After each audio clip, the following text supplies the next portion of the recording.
We're talking about gout. Most of us have heard about gout. It could be a painful joint condition affecting about 12 million Americans.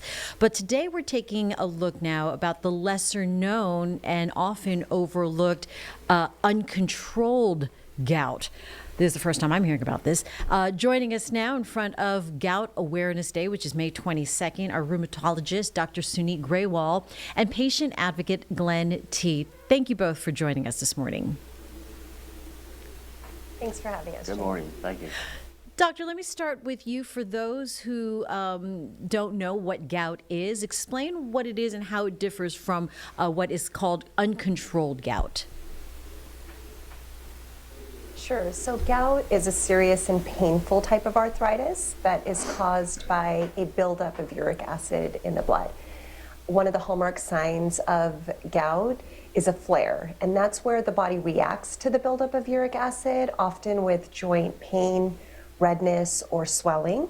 Now, uncontrolled gout is a little less common, and this is where, despite being on gout pills, a person might still have frequent flares of their gout, or they might have unresolved tophi, which are gouty lumps on the body.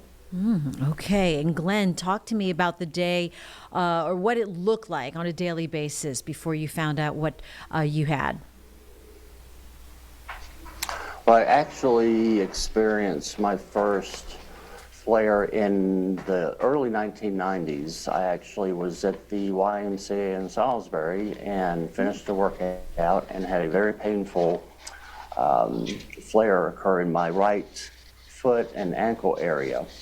And this continued on in the coming months and even years, and it spread not just the flares but the gouty tophi, and even up into my ear and my Achilles heel, and it really affected everything I did during the day, including at work, and just even walking and getting around was very difficult. Oh my goodness. Yeah, you know, I remember first hearing about gout, and it's mostly like in the feet first. Is that right, doctor? What's happening with the joints here? Yeah, you're right. So what you're describing and what Glenn described can often be one of the first cardinal signs of gout, but there can be a spread to other joints, or that initial symptom in the toe could have happened many years in the past for a patient. So really what happens with time and when gout remains uncontrolled is that patients start to have more flares, the uric acid starts to deposit in new parts of the body.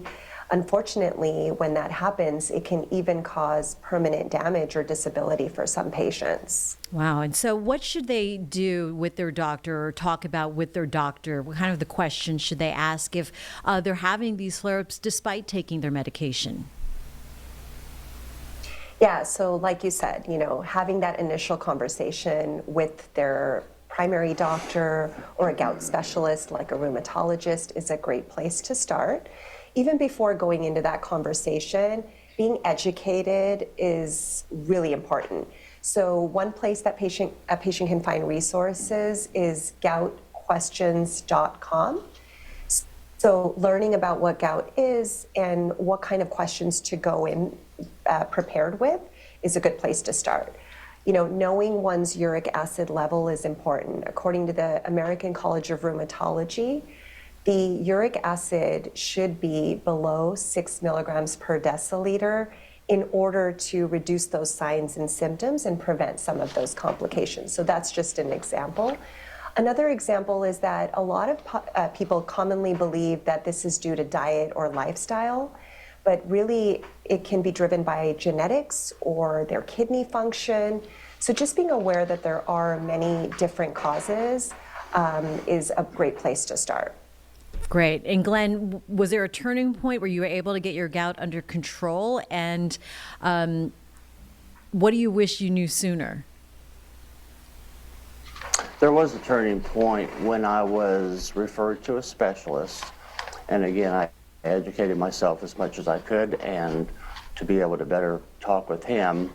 And the turning point came when I started to see just a great improvement in use of my joints and the tophi going away. And again, that was due to educating myself and knowing what to ask the physician. And that's going back to what I had recommended earlier as a key to understanding and being able to help treat this disease. All right, very good. Dr. Suneet Grewal and Glenn, appreciate you both appearing here on Live Impact News as we approach Gout Awareness Day. Much luck to you both for the rest of the day, and thanks for joining us. Thank you. Thank you. Thanks for having us.